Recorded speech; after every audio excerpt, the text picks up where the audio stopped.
sobre a reoneração dos combustíveis. Vamos conversar agora com o presidente do Sinqopetro, José Alberto Paiva Gouveia. Boa noite, seja bem-vindo.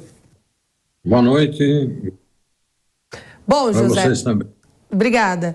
O que esperar então agora dos valores dos combustíveis com essa reoneração, hein? Olha, veja, para nós do setor de venda dos postos de gasolina, com certeza, quanto mais barato o produto, melhor para nós, né? E a gente teve essa fase aí, dessa desoneração, onde para o consumidor ficou mais fácil abastecer. Produto mais barato, ficou mais fácil ele abastecer, e para nós, consequentemente, vendemos mais produto do que se fosse um produto a preço mais alto, né? Isso é muito claro para a gente. Agora, essa insegurança que está sendo passada é que nos deixa muito preocupados, porque não se define o que vai ser feito. Quer dizer, a gente que está no setor está sofrendo muito com isso, e lógico, o consumidor fica atento, né? Fica muito inseguro também se abastece, se não abastece. E agora ficou muito claro, né, depois das palavras do governo hoje, que haverá o repasse. Agora, de quanto ainda não se tem noção. E na opinião do senhor, qual seria a melhor forma, então, de voltar a reonerar? Talvez de uma forma, não sei se é possível, gradual? Olha, a legislação não diz isso. Caiu a medida provisória, acabou a desoneração, né? Isso que está claro. A não ser que se dite uma nova medida provisória amanhã, que é o último dia, né? Então, se dita uma nova medida e se diz nessa medida qual é o valor que vai subir agora e o que vai ficar faltando subir quando acabar essa nova medida, que deverá ser feita, pelo que nós estamos entendendo, que o governo não está consciente de repassar tudo de uma vez só. Nós acreditamos que ele repasse em uma ou duas fases. Kobayashi, a sua pergunta. Olá, muito boa noite. A minha pergunta é sobre essa diferenciação entre o preço da gasolina e do etanol, porque a pretensão do governo, pelo que se tem notícia, é de que haja uma reoneração maior em relação à gasolina em razão da sua capacidade poluente, né? Como que fica para o posto de combustível numa situação como essa? Porque a maioria dos carros hoje são flex, né? Tem a opção de abastecer com um combustível ou com outro. Ou seja, a gente não vai ter uma procura muito maior pelo etanol e com isso não pode impactar, inclusive, no preço da própria gasolina reonerada?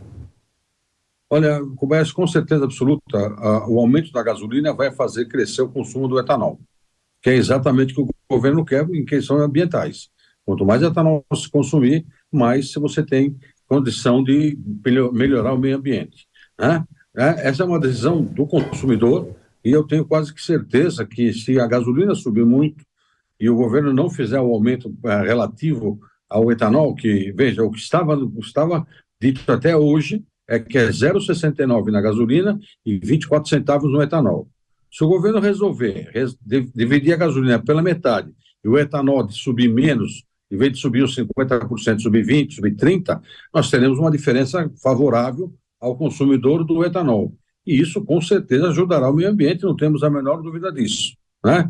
Agora, uma coisa que eu acho, que eu gostaria, se vocês me derem a oportunidade, é que a gente poderia falar para o governo que o governo tem que fazer, além disso, é ir atrás de quem não paga o imposto no meu setor, né? Procurar quem realmente desvia esse imposto, que não é pouco, né? Estudos da Fundação Getúlio Vargas acusam em torno de 14 a 15 bilhões de desvio de impostos nesse mercado. Então, se você somar com os 30, que é considerado um certo, mais os 14 ou 15, nós teremos um número realmente muito bom para o governo. Bom, essa reoneração pode também, de repente, incentivar ou facilitar a adulteração de combustível? É um risco que se corre, né? Quanto maior a diferença, mais risco se corre na diferenciação do produto, né? Hoje nós já não temos um mercado muito sadio. Nosso mercado hoje tem sérios problemas de qualidade e volume, né? Isso, se acontecer essa diferenciação, o governo terá que ficar bem atento para evitar que aumente esse desvio que já existe no setor. Kobayashi. Eu queria entender do senhor, porque o senhor representa aí uma importante classe da sociedade, de que isso não vai impactar positivamente, negativamente em relação ao lucro desses postos de combustível. Como fica o setor empresarial diante desse aumento? Porque se isso é aumento só de imposto, aumenta a margem, diminui margem, isso facilita a ter mais emprego nos postos de combustível? Dificulta para o dono do posto? Como que fica essa situação para o empresário? Olha, Roberto, quanto mais caro o preço, mais difícil fica para nós que trabalhamos com uma margem pequena e muito relacionado com o volume de venda. Quer dizer, se você tem uma margem pequena, você precisa vender muito mais. Quanto mais sobe o preço, deveria ser melhor a nossa margem, que não é o que acontece devido à concorrência de mercado. Então, o risco existe, sim, de talvez você ter postos que não tenham condição de participar desse mercado com esse novo preço. Quer dizer, nós já tivemos esse problema quando foi desonerado o produto. Nós lembramos muito que foi desonerado por causa dos caminhoneiros, né? O governo está sendo inteligente, na minha visão, segurando o preço do óleo diesel, que é um insumo que mais cria a inflação. Quer dizer, o criar inflação com gasolina e etanol é muito menos do que criar inflação com óleo diesel. Quer dizer, o óleo diesel reflete muito mais rápido na inflação. A gasolina e o etanol refletem também, não resta dúvida.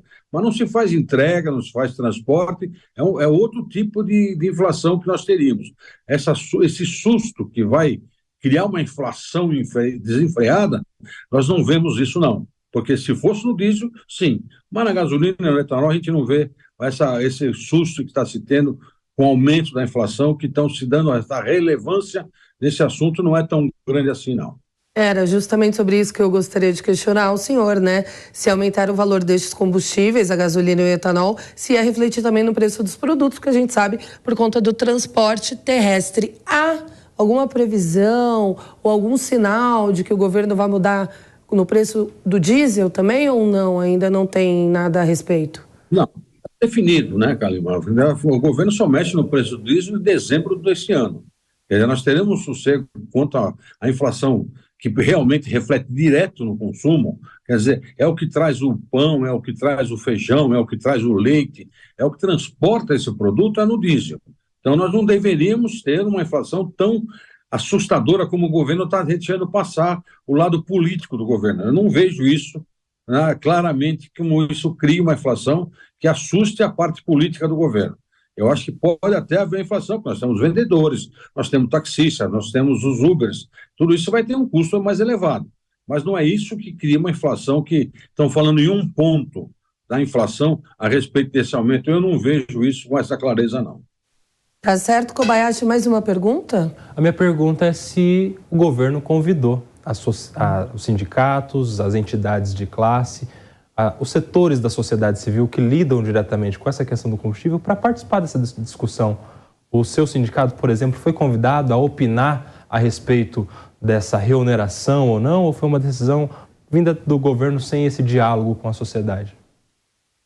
Realmente não houve um diálogo direto com o nosso setor, não. Né? Houve sim algumas consultas, mas nada que se chamasse para participar. O nosso sindicato é o maior sindicato do país. São Paulo tem o maior sindicato do país. E nosso sindicato realmente não foi convidado para participar. Se tivesse, nós teríamos apresentado trabalhos que a gente tem com economistas, mostrando qual é o diferencial entre uma inflação comandada pelo aumento do óleo diesel e uma inflação comandada pelo aumento da gasolina e do etanol. Então, isso que nós estamos dizendo, não assustem se houver só o aumento na gasolina e no etanol. No diesel, sim, cria sérios problemas, mas no etanol e na gasolina vai criar, sim, um pouquinho de inflação, mas não esse 1% que estão falando. E o senhor acredita que a tendência vai ser de reonerar, estabilizar ou um crescimento? Olha, se você pegar quando foi desonerado e com agora, nós tivemos uma queda no barril do petróleo a nível internacional muito grande, né? O dólar se manteve praticamente estável, não tem quase diferença. Então, veja, o preço já está menor do que quando foi feita a desoneração.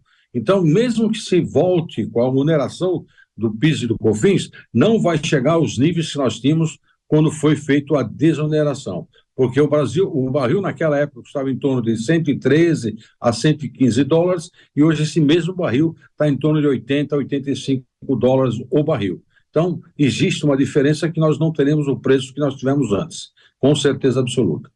Tá certo, José Alberto Paiva Gouveia, obrigada pela entrevista, excelente noite, excelente semana para o senhor.